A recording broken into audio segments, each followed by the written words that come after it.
Hello everyone, welcome to the Green Man channel. Hope you're all good and well. So time for a Sunday album review once again, and this time I am predictably reviewing 72 Seasons by Metallica. And thank you if you're watching this video, because by now there must have been hundreds and hundreds of reviews of this album on the internet. So maybe I can say something that's a little different about this album, but I suspect, by now everything that could have been said about 72 Seasons has probably been said. But I'm going to give my take anyway, because, I still love Metallica, and I wanted to give this album a shot. So this was released by Blackened on the 14th of April, this album, and it is 12 tracks and 77 minutes in length. The band really need no introduction. You probably know who Metallica are if you're here, I suspect. And, their legacy is intact. Metallica's legacy is intact. They have classic albums under their name. They are arguably one of the biggest, if not the biggest name out there in metal.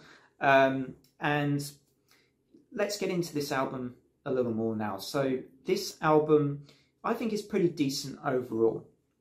I don't think it's rewriting the rulebook or anything, or it's necessarily doing anything super new from Metallica. It's very familiar in that sort of recent kind of Metallica sound, like what they did on Hardwired to Self-Destruct. I think there's a little bit of load to this album from the mid-90s, so if you liked load, I think you'll probably enjoy this. It has that quite heavy bluesy sound with a little bit of a thrashiness to it. It's not like any of their 80s thrash classics, but it does have some of that slightly heaviness to it at times.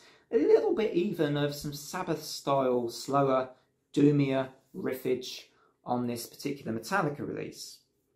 So let's go into the tracks of 72 Seasons a little bit more. So you start off with the title track, 72 Seasons. The track is around about 8 minutes in length, and for me, this could have been cut down to 4 or 5 minutes. I think, personally, it went on too long. It seems to be a bit of a problem Metallica have. It's a little bit like the issue I have with Iron Maiden, where they seem to just fatten out their tracks more than I think they need to, and they jam out on the songs for too long. And this is just an example of that. It's not a bad song at all, but 8 minutes worth of it, could it have been 5 minutes? I think it could have. And it would have been more effective as a shorter track, for my money as well. Shadows Follow, the second track, however, on the album, is a very good one. And one of the things I also like about this album is the rhythmical arrangements. All pretty good. The guitar, James, his rhythm guitar, very good. I also think vocally, James sounds excellent. And I think, since this is maybe the best he's sounded for me in quite a while. I mean, I haven't listened to Hardwired in a little while, to be honest, so I can't really remember how he sounded on that. But I didn't think he sounded very good on, albums like St. Anger and Death Magnetic. I didn't think he sounded very good, well, at least not all the way through it. On this album, his vocals are really on point. So Shadows Follow, and getting back to that track, I think it's a really urgent track. I like James when he sings Seething, Just Breathing in particular on the song. Some good guitar harmonies as well coming in from James and Kirk. Of course, too. Sleepwalk My Life was one of the singles, and I think James again does some pretty good rhythm work. And, I think on this album, this song is probably one of, I was going to say it's one of my favourites. I'm not so sure. I think it's a pretty strong track, but again, slightly outstays its welcome. Not to the extent of the title track, but I think it slightly outstays its welcome. Where the album for me gets good, it gets better than just okay, is with You Must Burn. I love the slower tempo of this track. Love the kind of Black Sabbath style to it. I think Rob Trujillo on the bass sounds great on this song. And then the album, I think, goes a bit more in a kind of stronger direction with Lux Eterna. I thought was a fun, catchy single, much more to the point than the other singles. Therefore, I really enjoyed that track.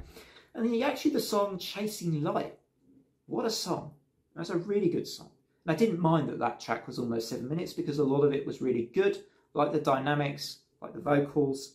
Good thrashy, punchy guitar moments in this track. I just enjoyed the riff a little bit more in this one. Great verse and chorus moments for me as well that made the track a bit more memorable. When I heard that track, I thought, yeah, that's what I want a bit more on this album. So for me, like the middle third of the album, I enjoyed, I think, the best. I thought the first third was quite good, but a bit slow and a bit too long. And I felt a little bit the same about the final third as well. I actually thought that the last couple of tracks were good. In particular, I did enjoy, I actually enjoyed the 11-minute track at the end. I think, pretty good closer, a bit more prog-tastic, if I use that word. It's a bit more like proggy because it's much longer and it has some different layers to it and stuff. Good guitar harmonies on display from Kirk and James to finish off this album. So where does that leave me with 72 Seasons? How do I feel ultimately about this latest Metallica release? Well, I don't think it's bad. I don't think it's bad at all. It's pretty good.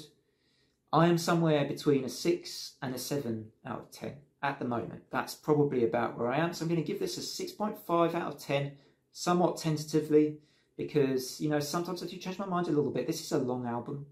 And with long albums, sometimes you need more time. And yeah, for this album, I may just need just a little bit more time, to be frank. But 6.5 is where I am after several listens at this point to 72 Seasons. So let me know in the comments, did you enjoy this? Would you rate it a bit higher than me? It seems to have a divided opinion. I see people either kind of loving this album or saying it sucks at the moment, but that's probably because, those are the kind of reviews that tend to get the sort of attention, I guess, and stuff as well. But, I think it's somewhere in between. I think it's okay. I don't think it's amazing. I don't think it's terrible. I think it's somewhere in between. So it's a bit boring, really, I guess, when you just say something's okay, but that's honestly what I think. I think it's pretty decent. It's all right. Nothing incredible, but it's not bad. It's definitely not bad. Definitely not bad. With songs like Chasing Light on here, Shadows Follow, it's far from a bad list. So thanks very much for watching. If you don't forget to like and subscribe to my channel as well. Otherwise, from me, enjoy the rest of your Sundays, whatever's left of them. Till next time, bye for now.